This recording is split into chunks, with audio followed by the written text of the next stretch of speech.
Selamat pagi Bapak Ibu yang diberkati oleh Tuhan. Ialah supaya kita menerima tetap namanya. setia dan Saudara percaya yang kasih, kepadanya. kita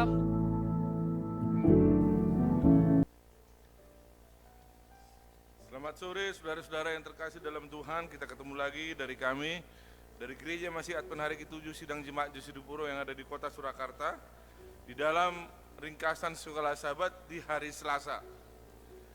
Dan judul kita mengenai satu minggu ini adalah menangani utang. Dan juga di judul di hari Selasa ini adalah bagaimanakah keluar dari utang. Sebelum kita membahasnya, terlebih dahulu kita undang Roh Kudus hadir di tengah-tengah kita. Mari kita berdoa.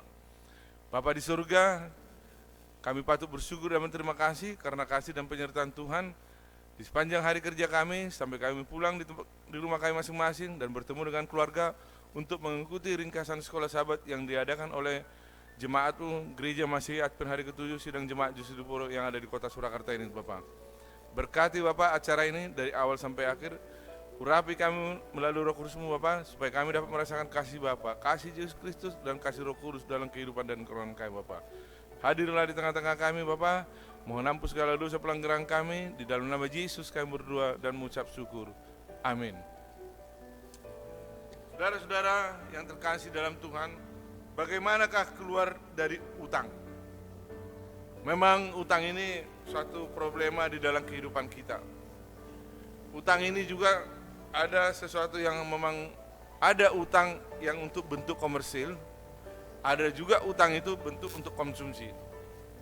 Kalau bentuk konsumsi itu biasanya kita pakai untuk membeli rumah, kita pakai juga untuk membeli kendaraan, atau kita pakai juga untuk membeli hal-hal yang lain bersifat konsumtif atau konsumsi.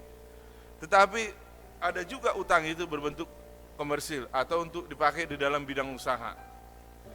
Di dalam hal ini banyak juga orang terjerat di dalam utang. Aturan utang dipakai untuk suatu usaha, tetapi dipakai untuk apa? Konsumsi. Sehingga di saat jatuh tempo mereka tidak bisa lagi mengembalikan dan terjeratlah di dalam masa utang. Jadi di dalam hal ini, kalau kita baca di dalam ayat inti di dalam Amsal 22:7 dikatakan apa? Orang kaya menguasai orang miskin, yang berutang menjadi budak dari yang mengutangi. Yang berutang menjadi budak dari yang mengutangi. Kita bahas selanjutnya. Dalam arti apakah kita berada di bawah perbudakan dari yang mengutangi? Apakah yang dapat dilakukan untuk melarikan diri dari fenomena tidak menguntungkan ini? Jika engkau berutang, garis besar berikut ini akan menolongmu memulai proses penghapusan utang. Jadi di sini kita akan membahas sesuai dengan judulnya, bagaimana keluar dari utang. Apakah umat Kristen dilarang berutang? Sebenarnya tidak.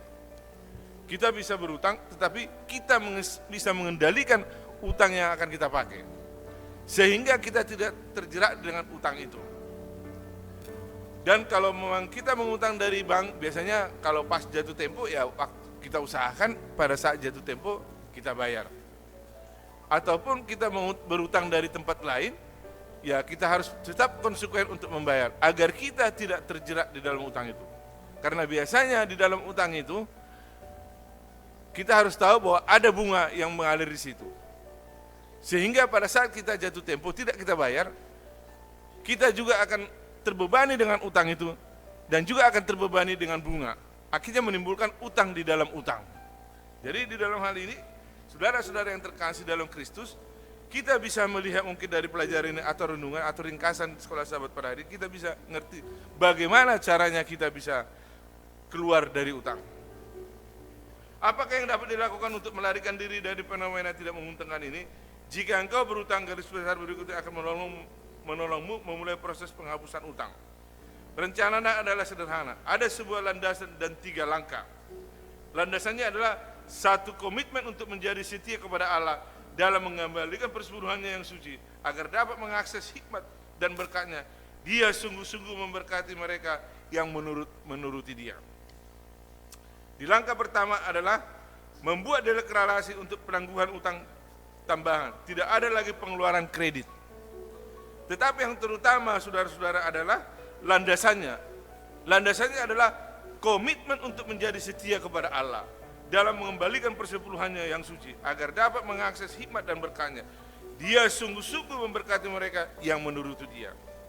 Jika engkau tidak meminjam uang, engkau tidak akan berutang.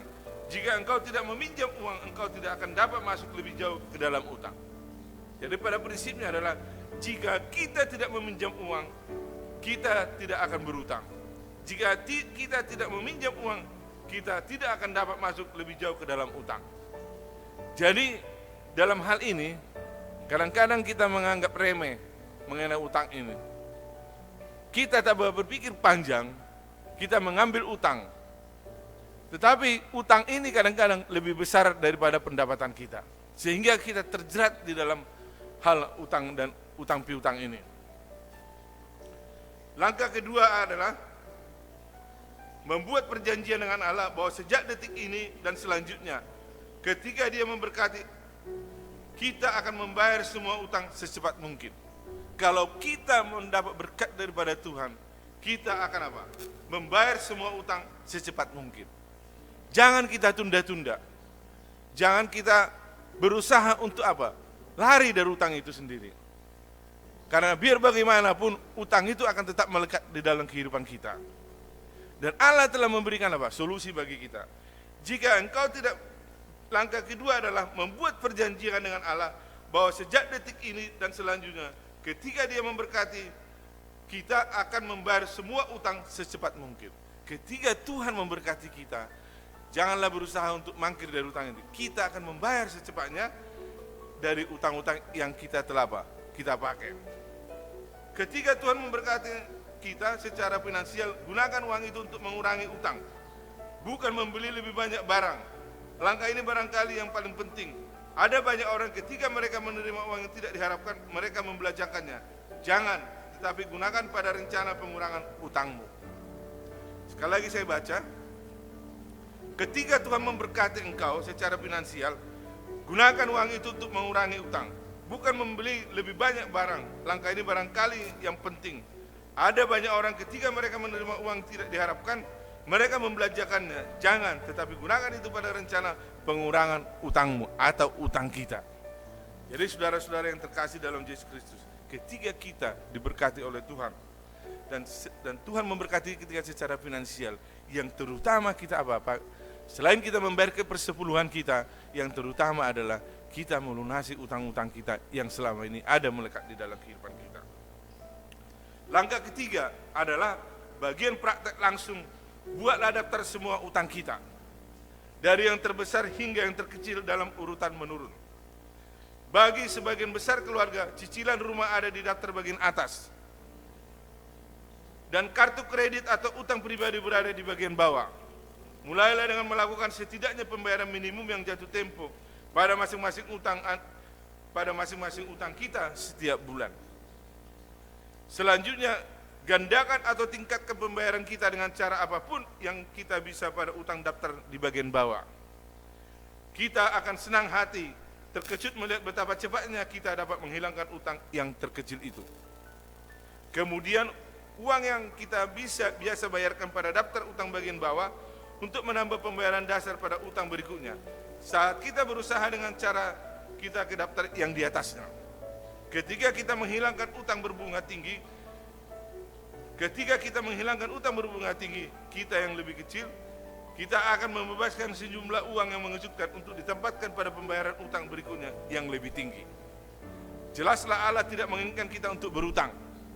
Sekali perjanjian itu dibuat, banyak keluarga mendapat bahwa Allah memberkati mereka dalam cara-cara yang tak terduga. Dan utang dikurangi lebih cepat daripada yang diharapkan. Dengan mengikuti 3 langkah sederhana ini, banyak keluarga bebas dari utang. Kita juga bisa dengan menjadikan Allah yang pertama. Kita akan menerima hikmat dan berkatnya untuk mengatur apa yang telah dipercayakannya kepada kita.